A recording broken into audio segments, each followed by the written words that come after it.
Excel Techno School, Guruvayanakere, Venur. Admission open now. ಆಯವ್ಯಯಗಳ ಲೆಕ್ಕಾಚಾರವನ್ನು ನಿರ್ಮಲಾ ಸೀತಾರಾಮನ್ ಅವರು ಕೊಟ್ಟಿದ್ದಾರೆ. ರಾಜ್ಯಕ್ಕೆ ನೀವೇನು ಬೇಡಿಕೆನ ಇಟ್ಟಿದ್ರಿ, ಡಿಮ್ಯಾಂಡ್ ಕೂಡ ಇತ್ತು ನಿಮ್ಮದು, ಲಾಸ್ಟ್ ಬಜೆಟು ಸೇರಿ ಸಿಕ್ಕಿದೆ ಶ್ರೀಮತಿ ನಿರ್ಮಲಾ ಸೀತಾರಾಮನ್ ಅವರು 9 ಬಡ್ಜೆಟ್ ಕೊಟ್ಟಿದ್ದಾರೆ. ಅವರ 9 ಬಡ್ಜೆಟ್ನಲ್ಲಿ ಅತ್ಯಂತ ಕೆಟ್ಟ ಬಡ್ಜೆಟ್ ಅಂತ ಹೇಳಕ್ಕೆ ಹೋಗೋದಿಲ್ಲ ನಾನು. ವೀಕೆಸ್ಟ್ ಬಡ್ಜೆಟ್ ಅಂದರೆ ಈ ಬಡ್ಜೆಟೇ. ನಾವು ಅನೇಕ ನಿರೀಕ್ಷೆಗಳನ್ನು ಮಾಡಿದ್ದು, ಬರೀ ಕರ್ನಾಟಕದ ಅಷ್ಟೇ ಅಲ್ಲ, ದೇಶದ ಪ್ರಗತಿಗೋಸ್ಕರ ಅನೇಕ ನಿರೀಕ್ಷೆಗಳನ್ನು ಜನಸಮುದಾಯ ಮಾಡಿತ್ತು.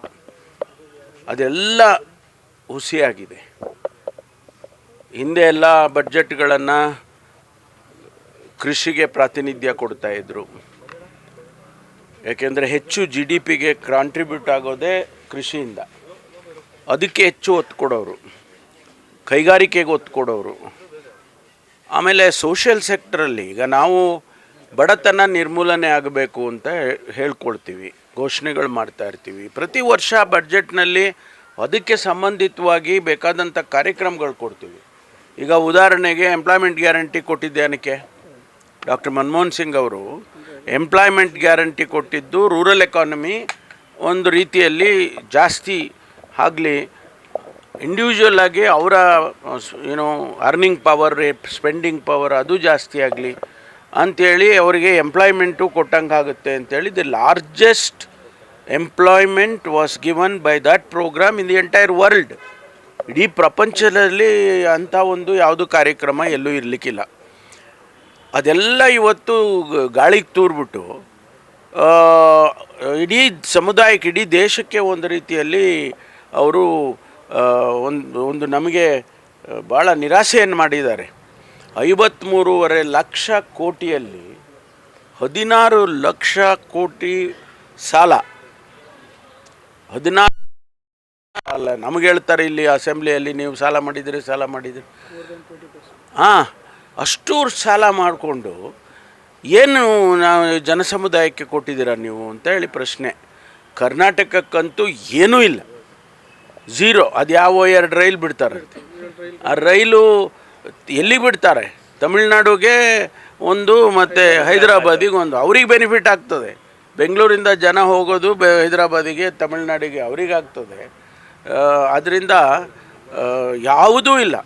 ಕರ್ನಾಟಕಕ್ಕಂತೂ ಯಾವುದೂ ಕೂಡ ನಮಗೆ ಹೇಳ್ಕೊಳ್ತಕ್ಕಂಥದ್ದು ಒಂದೇ ಒಂದು ಸಿಂಗಲ್ ಪ್ರೋಗ್ರಾಮ್ ಕೊಟ್ಟಿಲ್ಲ. ನಮಗೆ ನೀರಾವರಿ ಕೊಡಬೇಕಿತ್ತು, ನಮಗೆ ಇನ್ಫ್ರಾಸ್ಟ್ರಕ್ಚರಿಗೆ ಕೊಡಬೇಕಾಗಿತ್ತು, ಅಗ್ರಿಕಲ್ಚರ್ ಸೆಕ್ಟರ್ನಲ್ಲಿ ಇಡೀ ದೇಶಕ್ಕೆ ಕೊಡಬೇಕಾಗಿತ್ತು. ಯಾವುದು ಕೊಡದೇನೆ ಸುಮ್ಮನೆ ಇದು ಒಂದು ಬಡ್ಜೆಟ್ ಅಂತ ಕರಿಬೇಕಾ? ಇದನ್ನು ಸೆಲೆಬ್ರೇಷನ್ ಮಾಡ್ತಿದ್ದೀವಿ. ಯಾವುದನ್ನ ಕಡಿಮೆ ಮಾಡಿರೋದು ಲಿಸ್ಟ್ ನೋಡಿದ್ರ? ಬೆಂಕಿಪಟ್ಟಣ, ಪ್ಲ್ಯಾಸ್ಟಿಕ್ಕು, ಇಂಥವಕ್ಕೆ ಕಡಿಮೆ. ಔಷಧಿಗಳಿಗೆ ಇವಕ್ಕೆಲ್ಲ ಸ್ವಲ್ಪ ಮಾಡ್ರೇಟಾಗಿ ಮಾಡಿದ್ದಾರೆ.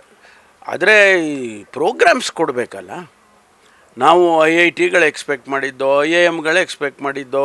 ಎಜುಕೇಷನ್ ಸೆಕ್ಟರ್ನಲ್ಲಿ ಇಷ್ಟು ವೇಗವಾಗಿ ಶಿಕ್ಷಣ ಬದಲಾವಣೆ ಆಗ್ತಾಯಿದೆ ಪ್ರಪಂಚದಲ್ಲಿ, ನಮ್ಮನ್ನು ಹಿಂದೆ ಕಿಟ್ಬಿಟ್ರೆ. ನಾಟ್ ಓನ್ಲಿ ಎಜುಕೇಷನ್ ಸರ್, ಹೆಲ್ತೂ ಸೇರಿ ನಿಮಗೆ ಏನು ಎಕ್ಸ್ಪೆಕ್ಟ್ ಮಾಡಿದ್ರಿ? ಏನಿಲ್ಲ, ನಾನು ಹೇಳಿದ್ಮೇಲೆ IIMS ಎಕ್ಸ್ಪೆಕ್ಟ್ ಮಾಡಿದ್ದು ಕೊಡಲಿಲ್ಲ ನಮಗೆ.